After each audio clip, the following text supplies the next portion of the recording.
Leader mood தான் team பெர்ஃபார்மன்ஸை decide பண்ணும். வணக்கம்.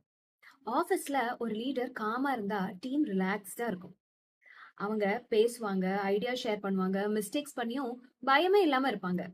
ஆனா அதே லீடர் டென்ஸ்டா இருந்தா டீம் பயங்கர சைலண்ட் ஆயிடும். மீட்டிங்ல யாரும் பேச மாட்டாங்க. கிரியேட்டிவிட்டி பயங்கரமா டிராப் ஆயிடும்.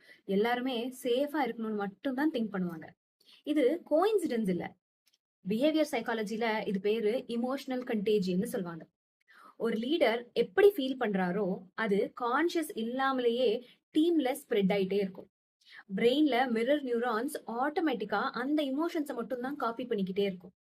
அதனாலதான் ஒரு லீடர் ஸ்மைல் பண்ணாலே எனர்ஜி கம்ப்ளீட்டா சேஞ்ச் ஆகுது.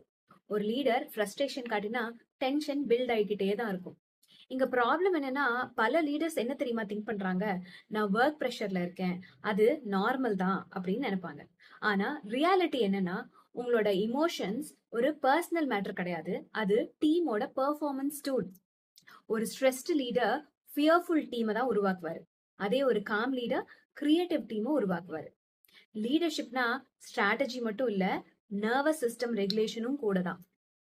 நெக்ஸ்ட் டைம் ஆஃபீஸ்க்கு போறப்போ நீங்க என்ன மூட்ல இருக்கீங்க அப்படிங்கறத கவனிங்க.